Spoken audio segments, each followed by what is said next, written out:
বাংলালিংক কিন্তু শেষ পর্যন্ত লঞ্চ করলো eSIM। সো অ্যাকচুয়ালি বাংলালিংকের eSIMটা আসলে কি এবং এটা কাদের জন্য, এর মধ্যে বেনিফিট কি কি পাবেন, কোন কোন ফোনে এই সিম সাপোর্ট করে, এই সিমের বেনিফিট সহ টোটাল ডিটেলস নিয়ে আজকের ভিডিওটি।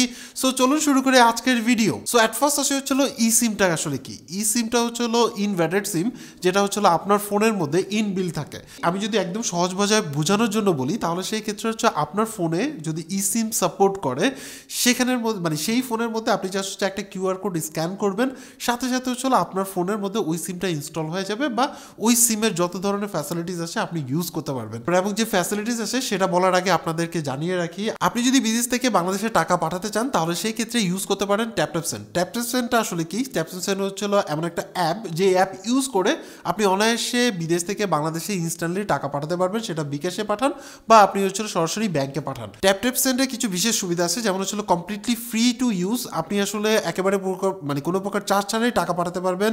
এছাড়া সরাসরি আপনি বিকাশ বা ব্যাংকে টাকা পাঠাতে পারবেন কোনো প্রকার ঝামেলা ছাড়া। আপনি একটা ভালো এক্সচেঞ্জ রেট পাবেন, এই ক্ষেত্রে টাকা পাঠাতে পারবেন ইনস্ট্যান্টলি। এছাড়া আপনি যদি আসলে টাকা পাঠানোর সময় আমাদের কুপন কোড ইউজ করেন, সেটা হচ্ছিল টেক10।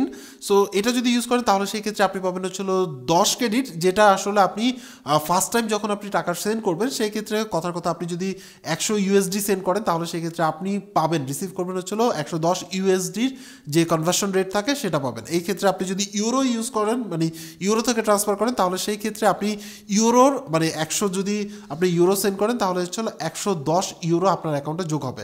সো ভিডিও ডিসক্রিপশনে টোটাল ডিটেলস থাকছে। সো এবারে সে হচ্ছিল আমাদের মেইন টপিকে, সেটা হচ্ছে বাংলালিংকের eSIM। সো এই eSIM-এর জন্য আপনার আসলে কি কি লাগবে, সো চলুন আমরা আসলে প্রথমে বাংলালিংকের সাথে কথা বলি, দেন হচ্ছে আদার্স ডিটেলস দিচ্ছি যেগুলো আপনার প্রয়োজন হবে। শুভ সকাল, বাংলালিংক কি সেটা বলছি। আজ আপনাকে কিভাবে সহযোগিতা করতে পারি? জি, একটা ইনফরমেশনের জন্য কল দিলাম। সেটা হচ্ছে যে আপনাদের eSIM সম্বন্ধে একটু জানতে চাচ্ছিলাম, মানে কিভাবে পারচেজ করতে পারি বা নতুন মানে পুরাতন সিমকে কিভাবে রিপ্লেস করতে পারি। এই যে আমাদের বাংলালিংক কাস্টমার কেয়ারে গিয়ে আপনি এনআইডি কার্ড নিয়ে গিয়ে এই সিমটি নিতে পারবেন। সেক্ষেত্রে আপনি পুরাতন eSIM থেকে নতুন eSIM-এ মাইগ্রেশন করতে চাইলে আপনার কস্ট পড়বে 250 টাকা, এবং নতুন eSIM সরাসরি নতুন eSIM কিনতে চাইলে আপনার কস্ট পড়বে 150 টাকা। 150 টাকা। এই ক্ষেত্রে আমার কি কি ডকুমেন্টস লাগতে পারে আর সামথিং, আর অন্য কোনো কিছু? সেক্ষেত্রে স্যার আপনার এনআইডি কার্ড নিয়ে যাবেন, এবং আমাদের বাংলালিংক কাস্টমার কেয়ারে আপনার এনআইডি কার্ড নিয়ে গেলে সেক্ষেত্রে ওখানে আপনার বায়োমেট্রিক সম্পূর্ণ করতে হবে, অর্থাৎ ফিঙ্গারপ্রিন্ট এগুলো ম্যাচিং হওয়ার পরবর্তী সময় আপনি এই সিমটি কিনতে পারবেন। আচ্ছা, এই ক্ষেত্রে কি এরকম কোনো রুলস আছে? যেমন হচ্ছিল আমাদের জিপির ক্ষেত্রে দেখা গেছে যে 1 বছরে 2বার স্ক্যান করা যেত। এখন আপনাদের ক্ষেত্রে কি এরকম কোনো অপশন আছে, নাকি জাস্ট এটা যে কোনো মুহূর্তে আমি স্ক্যান করে চেঞ্জ করতে পারবো? আপনি টোটাল হচ্ছে 2বার স্ক্যান করতে পারবেন। 2বার টোটাল, মানে 1 বছরে 2বার, নাকি হচ্ছিল জাস্ট পুরো সিমের লাইফে 2বার? স্যার 1 বছরে 2বার। ঠিক আছে, thank you so much. So এই ক্ষেত্রে আপনি আসলে আপনার এরিয়াতে বাংলালিংকের কাস্টমার কেয়ার খুঁজে পাবেন কিভাবে? আপনি আসলে আপনার মোবাইলে মেসেজ অপশনে যাবেন, সেখানে লিখবেন হচ্ছিল ININFO, ইনফো লিখে সেন্ড করে দিবেন 2273। আপনি বাংলালিংক নাম্বার থেকে এটা সেন্ড করলে ফ্রি অফ কস্টে আপনার কাছে মেসেজ মানে ফিরতি মেসেজে চলে আসবে যে আপনার নিকটস্থ কোথায় হচ্ছিল বাংলালিংক কাস্টমার কেয়ার আছে, সেখানে যাবেন। সেখান থেকে কিন্তু অনায়াসে আপনি আসলে ওই সিমটা পারচেস করে নিয়ে আসতে পারবেন। এখন ওই সিমটা আসলে সিম থাকবে না, শুধুমাত্র একটা কিউআর কোডের আপনার হচ্ছে স্ক্যান কার্ড থাকবে, যেই স্ক্যান কার্ডটা আপনি হচ্ছে 1 বছরে মাত্র 2বার ইউজ করতে পারবেন। আমি আবারও ক্লিয়ার করে বলতেছি, যে ফোনে আপনার আসলে eSIM সাপোর্ট করে সেই ফোনের মধ্যে যদি আপনি যখন স্ক্যান করবেন, সেটা একবার স্ক্যান করে ধরেন আপনি প্রোফাইলটা সেট করলেন, সেট করার পর আপনি ইউজ করতেছেন, কোনো সমস্যা নেই। বাট আপনি ধরেন হচ্ছে রিসেট করে বা নতুন করে যদি আবার এটাকে রিমুভ করে আবার স্ক্যান করতে চান তাহলে সেই ক্ষেত্রে সেকেন্ড টাইমে আপনি করতে পারবেন, বা অন্য কোনো ফোনে যদি আপনি স্ক্যান করেন তাহলে এখান থেকে রিমুভ করে ওইখানে আপনি ট্রান্সফার হতে পারবেন। বাট বছরে মাত্র 2বার স্ক্যান করতে পারবেন, 2বারের বেশি আপনি চাইলে স্ক্যান করতে পারবেন না।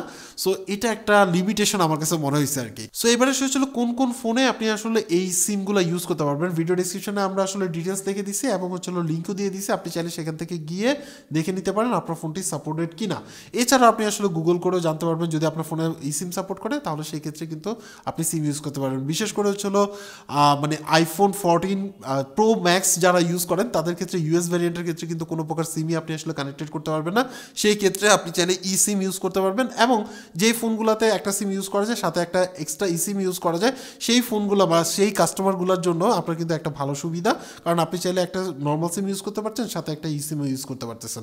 সো এই ছিল আসলে টোটাল ডিটেলস। এরপরেও যদি কোনো কোশ্চেন থেকে থাকে তাহলে অবশ্যই কমেন্টস করে জানাবেন, আমরা চেষ্টা করবো সেই কমেন্টসের রিপ্লাই দিতে। সো আজকে এই পর্যন্ত। অ্যাকচুয়ালি আপনার কাছে বাংলালিংকের এই ইসিম এবং এই সিমের প্রাইস আপনার কাছে কেমন লাগলো সেটা অবশ্যই কমেন্টস করে জানাবেন। সবাই ভালো থাকবেন, আল্লাহ হাফেজ।